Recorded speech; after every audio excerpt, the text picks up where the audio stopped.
빅뉴스 시간입니다. 이항영 위원님과 함께합니다. 안녕하세요. 네, 안녕하세요. 이항영입니다.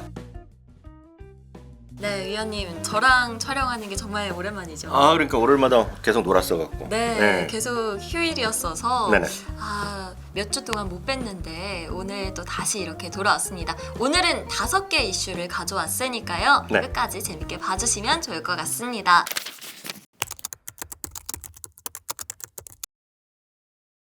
네, 그럼 첫 번째 이슈부터 볼게요. 월가의 빅 마우스죠. 제이미 다이먼 JP모건 회장이 경고를 하나를 했습니다. 수십 년 내 가장 무서운 시대가 올 수 있다고 네. 정말 덜덜 떨리는 말을 했는데요. 네. 무슨 얘기일까요? 네, 제이미 다이먼 회장은 미국에서 가장 존경받는 기업인 금융인으로 항상 탑 클래스로 이제 불리는 분이 되겠고요. 이분이 예전에 이렇게 아주 부정적 얘기보다는 긍정적 멘트를 많이 했던 분이에요. 다만 한 2년 전부터 지금 월가에 약간 쓴소리를 계속하고 있다는 걸 저는 이제 계속해서 느끼고 있는데요. 네. 가장 최근에 있었던 것들이만 보면 한 3주 전에 FOMC 열리고 나서 지금 그래도 많은 사람들이 그 장기의 그 금리가 계속 오랫동안 높은 금리 유지한다는 데서 그래도 설왕설래하고 있을 때 이거 7%대 기준금리 시대도 대비해야 된다. 그리고 지금 만약 그렇게 되면 미국이 준비가 안 돼 있다는 얘기하면서 한번 경고를 한 적이 있겠고요. 그 전부터 지금 미국이 상당히 인플레이션이 계속 유지될 수밖에 없다는 얘기를 많이 하고 있습니다. 그래서 네. JP모건과 시각과 애널리스트와 시각과 약간 달랐는데 이제는 JP모건의 애널리스트들 스트레티지스트도 모두 전반적으로 좀 약간은 보수적 시각이 많은데요. 그런 차에 이번에 실적을 발표하는 날 또 한 번의 멘트를 했습니다. 사실 JP모건의 실적은 이미 많은 분들 보셨기 제가 방송에서 다뤘지만 상당히 좋게 나왔어요. 맞아요. JP모건, 시티그룹, 웰스버그보다 실적이 나왔는데 여기서 유의될 것이 JP모건 이런 것들이 대표적인 빅뱅크들이라는 거가 되겠습니다. JP모건 하면 뭐 최대의 IB 뱅크라고 그렇죠. 볼 수 있겠는데요. 이들은 큰 문제가 없어요. 왜냐하면 분명히 대출에 따라서 좀 문제를 일으킨 대출도 분명히 늘어났고요. 사람들의 소비자의 신용카드도 늘어났고 일단 연체율도 분명히 다 늘어나는 추세가 분명히 맞긴 맞는데 네. 자기 입장에서 보면 빅뱅크는 그나마 나은데 이분은 큰 걸 보거든요. 미국 전체로 보면 약간의 우려감이 있고 글로벌 금융시장도 약간 우려감이 있다. 그 얘기라는 겁니다. 가장 큰 거는 역시 네. 유가 이렇게 상승 이런 추세 그리고 전 세계적 인플레가 꺾이지 않는 부분에 러시아 우크라이나 전쟁 그 자체도 힘든데 지금 중동 난리 났잖아요. 그쵸. 이런 거에 대한 우려감. 유가가 또 어떻게 되면 또 100달러, 일부에서는 150달러까지 갈 수 있다는 경고 나오니까 그렇게 되면 큰일 날 수 있다라는 경고를 하고 있다라고 보셔야 되겠고요. 많은 사람들 특히 이분은 전반적으로 미국의 지금 부익부 빈익빈에 상당히 비판적인 시각이거든요. 그러니까 그런 경고도 계속 있고 여튼 지금 미국에 대한 불안감이 있다라는 얘기를 하고 있습니다. 다만 이분은 이제 비판하는 분들도 있어요. 왜냐하면 이분이 항상 대통령 후보로 항상 거론이 되는 겁니다. 근데 이분이 한 번도 그런 나간 적을 한 적이 없어요. 근데 다만 한 6개월 전쯤에 이분이 이런 얘기를 했어요. 나는 현재 CEO 직업에 만족하고 있다. 왜냐하면 이분이 20세기 말부터 이분이 CEO였어요. 네. 그래서 거의 20년째 CEO를 하고 있습니다. 어디선가는 CEO를 하고 있는 분인데 네네. 그만큼 능력이 있는 분인데 이번에 뜬금없이 현재 자기는 위치는 잘 만족하고 있지만 자기가 이 CEO를 그만두면 퍼블릭 서비스에 나갈 준비는 돼 있다. 퍼블릭 서비스란 건 공직이거든요. 공직에는 일단은 뭐 선거나 이런 데 나갈 수 있다는 얘기인데 정치를 하겠다는 거네요. 많은 분들이 요구가 있습니다. 네. 그런 비판적인 시각도 있다는 것도 참고하시면 좋겠습니다. 네, 이번 주에 정말 많은 은행주들이 또 실적을 발표하고요. 또 중소형 은행주들 있죠. 지역 은행들도 네네네네. 실적을 발표하는데 좀 우려가 되는 부분에 대해서 또 제이미 다이먼 회장이 이야기를 해주셨습니다.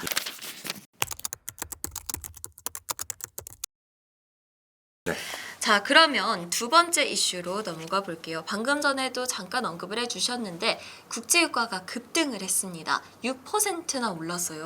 지난주에. 네, 말씀드렸다시피 하마스와에서 전격적으로 지금 오면 열흘 전쯤이죠. 네. 이스라엘에 공격을 했잖아요. 그 기습 공격을 해갖고 그때부터 난리가 난 겁니다 지금. 그래서 가자 지구가 난리가 났고 가자 옆에 하고 중동 여러 우리가 잘 들어보지도 못하는 것들이죠. 네. 사실 극히 일부 아마 우리나라 시청자분들이 하마스란 걸 들어보셨을 것 같습니다. 거기 하면서 거기뿐만 아니라 수많은 다른 또 반대파들이 있거든요. 네. 그래서 만약에 전쟁이 확산되는 우려가 있는 거죠 지금. 시가지 점령 이런 거 들어다 보니까 벌써 지난 주말입니다. 지난 주말에 이란에서도 또 경고하고 막 이러다 보니 지금 월가에서는 100달러 한번 갈 수 있다는 얘기하는데 또 일부에서는 이란까지 또 지상군 뭐 이렇게 얘기 경고하면서 150달러까지 얘기하니까 겁을 확 주는 거죠. 네. 근데 문제는 항상 이런 얘기 우리 많이 들어보셨을 거예요. 유가는 진짜 우리가 알 수가 없습니다. 기억하시겠지만 팬데믹 직후에 마이너스까지 간 적도 있었는데 선물 가격이 네. 이해가 안 되잖아요. 100달러도 이해가 안 가는데 150달러? 이거 머리가 아프단 말이죠. 다만 우리 주식 투자자 입장에서 보면 방향성이 너무 예측하지 마시고 방향성을 갖고 여러분들 이런 ETN 같은 거 상품 했다가 그냥 크게 손해 보는 심을 많기 때문에 그건 우리가 논할 필요가 없겠고요. 다만 에너지 업종이 일부 시장에서 작년에 에너지 업종 주가 크게 올랐을 때도 있었는데 올해는 재미가 없었고 작년에 비해서 이게 많이 줄어든 건 상태인데 네. 최근에 눈높이가 조금씩 다시 회복되고 있다는 건 분명히 팩트라고 보셔야 되겠고요. 참고적으로 S&P 500 전체에서 한 3% 정도밖에 안 됩니다. 이 에너지 업종은 다만 네. 작년에 워낙 올랐다가 올해는 떨어졌는데 그래도 실적 전망이 조금 상향되고 있는 거 그나마 작년 대비 감액인데 그 정도 본다 그러면 소위 에너지 업종 전체 ETF는 XLE 정도가 일단은 조금 갖고 와 보신 건 많겠지만 너무 많으냐는 건 부담스럽고요. 네. 비중이 3% 내외이기 때문에 한 5에서 10% 정도 한번 해보시는 정도. 그리고 구체적으로 진짜 잘 아시는 분이라면 뭐 특정 종목을 할 수 있겠지만 저 자신도 에너지 업종의 특정한 종목을 찾기 쉽지 않고요. 바로 보여드린 표가 에너지 업종, 이미소비지, IT, 커뮤니케이션 섹터가 이번 실적 시즌에 볼만한 것들입니다. 뭐냐면 네. 이런 것들이 이 표를 잘 보셔야 되는데 이게 전년 동기 대비 이익이 증가했다는 것이 아니라 최근에 한 전분기 대비 이익 전망이 상향된 겁니다. 늘 말씀드리지만 현재 수준 내보니 눈높이가 높아진 걸 찾으셔야 되는데 그쵸. 이익 전망이 상향되는 거 리비전이라고 표현하는데 영어로 미국은 리비전이 중요하거든요. 그러니까 리비전이 업되는 거가 그런 에너지도 포함되어 있기 때문에 하여튼 에너지 그리고 IT 그리고 이미소비지 이런 쪽에 한번 관심을 갖는 정도 여러분 보시면 충분할 것 같습니다. 네, 최근 국제유가가 많이 급등을 하고 있고 여러 가지 이슈들이 있죠. 지정학적인 이슈도 있고 또 다른 이슈들도 있는데요. 이 국제유가와 관련해서 에너지 섹터에 좀 투자를 해보자라고 하면 사실 어디에 투자해야 될지 잘 모르니까 그렇죠. 관련해서 XLE라는 ETF 추천해 주셨고요. 또 관련해서 에너지, 이미소비지, IT, 커뮤니케이션 섹터도 이익 전망이 상향이 됐으니까 이 점도 좀 참고해 주시면 좋을 것 같습니다.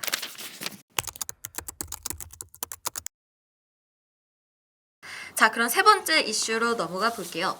마이크로소프트가 드디어 정말 1년 반 정도 아닌가요? 네, 맞습니다. 네, 1년 반 정도나 걸린 이 액티비전 블리자드 인수를 드디어 완료를 했다고 합니다. 네. 영국에서 마지막 관문이었는데 승인을 했어요. 그러니까 최종 관문이 이제 영국에서 이제 계속 브레이크를 걸고 있었죠. 결국 네. 전부 다 이제 반독점에 관한 이슈인데요. 한 회사가 너무 모든 걸 차지하면 경쟁이 어려워지니까 그걸 이제 막고자 하는 것이 반독점 이슈가 되겠는데 그거 이제 클리어가 된 거죠. 네. 그래서 정확히 보면 횟수로 보면 3년째입니다. 1년 반이라는 것 자체가 3년 횟수로 3년 만에 드디어 일단은 인수가 이제 거의 끝났다라고 법적으로 이제 모든 장벽이 끝났기 때문에 이건 이제 일사천리로 변호사들이 이제 도장만 찍고 뭐 서류 내면 이제 끝나는 그런 거라고 일단 보시면 되겠는데요. 네. 실제로 그 뭐 여러 가지 얘기가 있었지만 가장 핵심적인 것은 이번에 엄청난 규모의 그 인수합병이 끝났다라고 보셔야 되겠고요. 규모로 보면 687억 달러짜리 딜이었거든요. 그래서 마이크로소프트의 액티비전 블리자드 인수가 그만큼 마이크로소프트 쪽에서도 사상 최대가 되겠고요. 마이크로소프트 역사상. 네. 그리고 IT 업계 전체 전 세계도 여태까지 보면 세계 최대 규모의 인수 합병 규모였다라고 보셔야 되겠습니다. 네. 이제 이슈가 되는 것은 액티비전 블리자드가 아니라 마이크로소프트 자체에 대한 판단이 되겠잖아요. 네. 저는 늘 이제 개인 투자가들 초보 분들을 이렇게 여러 군데 뭐 온라인이든 오프라인에서 행사를 하거나 강의를 하면 항상 많은 분들이 여쭤봅니다. 뭘 여쭤볼지 알아요. 그럼 미국 주식 처음 하게 되면 네. 뭐 사야 돼요? 이렇게 항상 물어보거든요. 그쵸. 근데 저는 준비된 멘트가 10년째 있어요. 어떤 걸 사시라고. 항상 세 개를 먼저 사는 것이 가장 여러분들의 인생에 편하다라고 말씀드립니다. 그래서 오늘도 그 얘기가 나올 수밖에 없기 때문에 네. 다시 한번 말씀드리겠는데요. 전 세 개입니다. 세 개. 첫 번째는 제가 마이크로소프트를 얘기합니다. 오늘 네. 얘기하는 게 아니라 10년 전 영상 봐도 똑같은 얘기를 해드립니다. 그것은 마이크로소프트는 우리나라에서 정말 그 PC 없이 노트북 없이 내가 진짜 오리지널 말 그대로 자연인 같이 사시는 분 제외하고는 네. 다 상관이 있어요. 그렇죠. 네, 다 상관이 있습니다. 나는 PC 안 쓴다, 뭐 핸드폰도 안 쓴다. 그렇지만 TV만 보더라도 TV에 보는 그런 작가분들, 뭐 컴퓨터로 쓰는 분들 할 때 윈도우가 뜨잖아요. 그러니까 누구나 다 쓰는 거다라고 보셔야 되겠습니다. 그래서 그 압도적인 지위를 갖고 있죠. 거기에 이번에 이제 게임까지 갖고 가고 엑스박스 이런 것들인데 그건 별 문제가 아니고 보통 분들이 제일 먼저 하실 것은 망하지 않은 회사. 누구나 다 쓰는 회사라는 관점에서 마이크로소프트를 얘기합니다. 네. 첫 번째가 되겠고요. 두 번째는 알파벳입니다. 알파벳. 네. 많은 사람들이 예전에 30년 전에 보면 사전 보고 백과사전 보고 찾아보던 어떤 내용이 나오면 그랬던 시대가 있었는데 20년 전부터 보면 2000년, 1999년 그 언저리 보면 우리나라 이제 노트북 PC가 많이 보급되고 인터넷이 되면서 지식 검색이랑이라고 지식인 그런 게 많이 나왔잖아요. 네. 그래서 모든 사람은 백과사전 집에서 다 사라졌어요. 요즘 다 네이버로 해결됐잖아요. 그 당시에. 요즘은 다 뭐로 보냐면 다 유튜브로 갖다 댑니다. 모든 건 유튜브입니다. 그 미국에서 파이퍼 샌드라는 곳에서 보면 미국 청소년 MZ 세대 10대들에 대한 소비 행태를 1년에 2번씩 조사하는 게 있는데 네. 이번에도 이번 가을판 또 발표했는데요. 미국 그 10대들 틴에이저들한테 물어봤더니 하루 종일 영상을 제일 많이 보는 영상이 뭐냐 그러면 처음으로 넷플릭스를 이겼어요. 유튜브가.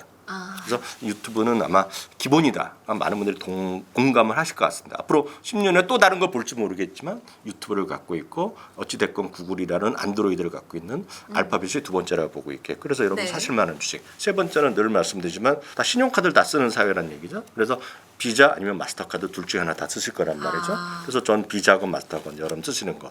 그게 여러분들 세 개라고 보고 있거든요. 그래서 그 세 개는 늘 여러분 언제라도 사서 장기 보유하면 좋다 이렇게 말씀드립니다. 네, 장기적으로 보유할 만한 세 가지 종목, 마이크로소프트, 알파벳 그리고 비자 혹은 마스터까지 이야기를 해주셨습니다.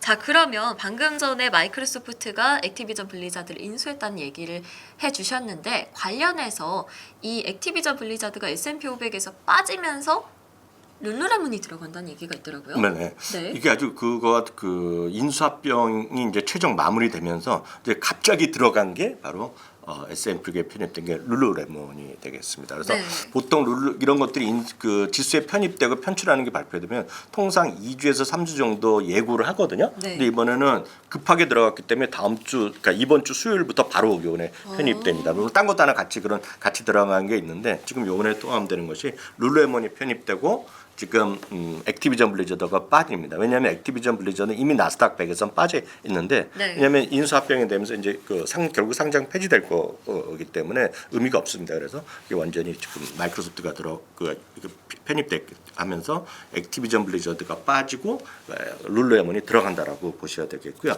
네. 룰루레몬 그런 거랑 상관없이 핵심적인 사항이 요즘 관심 있는 것이 결국은 소위 비만 치료 시장 때문에 상당히 많이 좋아지는 건 나빠지는 걸 많이 얘기를 하고 있어요. 미국 사람들은 진짜 많이들 보고 있는데 진짜 이게 약간 제가 이해가 안 될 정도인데 뱅크 오브 아메리카에서 자료를 하나 낸 적이 있어요. 한 2주 전에 정도로 했는데 이게 얼마만큼 커지냐는 것인데 진짜 그 체중을 감소하기 위해서 옷을 새로 사야 될 거 아닙니까 지금요. 네.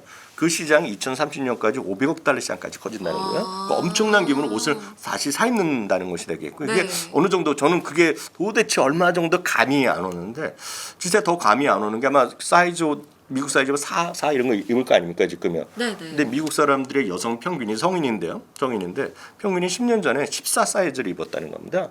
14 사이즈는 보통 라지인데 뭐 그럴 수 있죠. 네네. 미국 사람은 키도 크고 성인이 몸도 있으니까 라지가 기본 평균이었다는 거야 평균. 근데 10년이 지난 지금에 16에서 18까지 갔다는 거예요 평균이.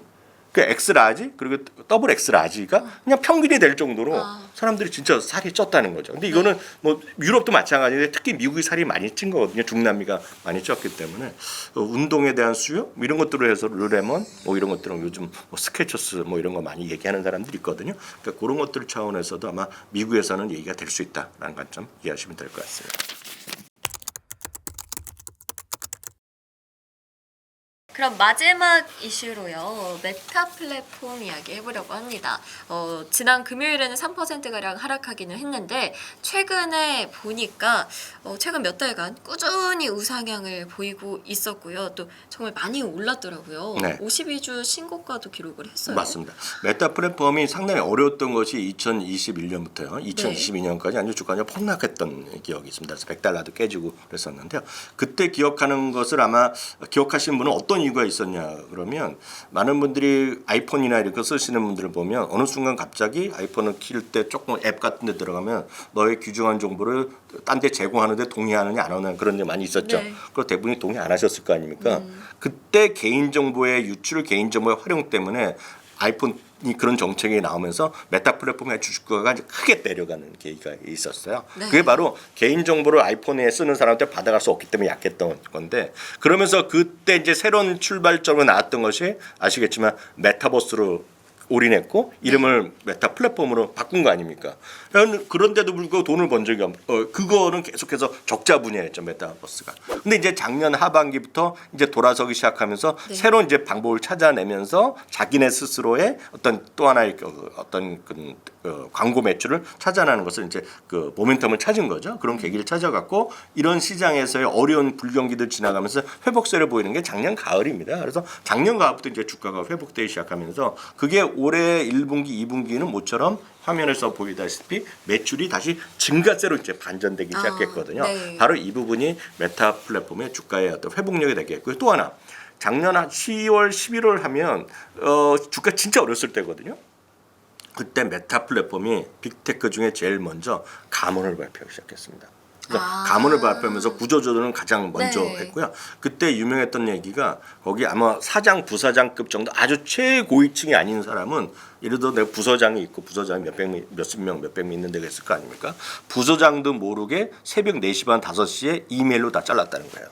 그때도 인공지능을 활용해서 잘랐다는 거예요. 그때요. 네. 그러면서 구조조정은 당초 생각했던 것보다 더 과감하게 하고 1차, 2차, 3차, 4차에 구조조정을 해서 구조조정을 적극적으로 했고 이제 경기가 회복되고 디지털 광고 시장이 회복되는 걸 맞춰서 주가 회복세를 보여줬고 이제는 어디서도 메타버스를 얘기 안 합니다. 저커버고요. 그러면서 이제는 본업에 다시 충실하는 그림으로 나가갑니다. 그래서 일부에서는 이 회사 이름이 다시 이름이 이번에는 뭐 인스타다 아니면 일스로 바꿔야 되냐 아니냐 그런 얘기까지 나올 정도로 지금은 그동안에 한 2년 동안 아주 제가 봤을 때는 잘못된 결정했던 것을 작년부터 구조조정하면서 회사가 다시 살아나고 있다. 그런 쪽으로 네. 보셔야 되겠고요. 다만 주가는 많이 올랐다는 걸 먼저 좀 이해하셔야 되겠고요. 최근에는 그래서 AI에 접목해서 광고주들이 뭔가 AI를 통해서 좋은 광고를 만들고 기획할 수 있는 그런 AI 생성형 AI 광고 플랫폼을 또 그 광고주들한테 제공하기 시작했다는 걸 보셔야 되겠습니다.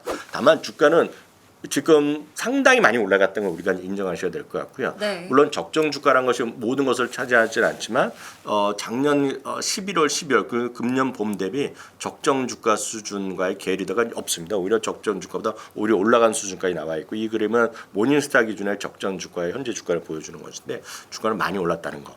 까지 일단 보시면 되겠습니다. 물론 목표 주가까지 약간 차이가 있지만 적정 주가, 목표 현재 주가 거의 차이가 없고 오히려 적정 주가보다 오히려 올라가는 것들을 보면 매력도는 주가의 매력도는 저평가 매력도는 작년 말과 금년 봄 2달 전과는 약간 차이가 있을 수 있기 때문에 좀 긴 호흡으로 보시는 분만 참고하시면 좋겠네요. 네. 메타 플랫폼즈라는 기업을 볼 때마다 항상 과감한 결정, 빠른 결정을 한다라는 느낌이 듭니다. 메타 쪽으로 완전히 메타버스 쪽으로 결정을 했을 때도 그렇고 이번에 또 구조조정을 했을 때도 그렇고 다른 기업들보다도 좀 더 빠르게 네. 들어갔는데 이번에도 AI로도 네. 잘 선택을 해나가는 모습을 보이고 있고요. 그로 인해서도 주가도 많이 올랐습니다. 그래서 이와 관련해서 또 분석을 해주셨는데 좀 많이 오르기는 했죠. 네, 그걸 인정하자 네. 이렇게 말씀드리시네요. 네, 그래서 장기적으로 보실 분들만 투자를 생각해 보시는 게 좋겠다 말씀해 주셨습니다. 네, 이렇게 저희 빅뉴스 5가지 이슈들 가져와서 이야기해 봤고요. 다음 시간에도 좀 더 알차고 빠른 정보들로 찾아뵙도록 하겠습니다. 감사합니다.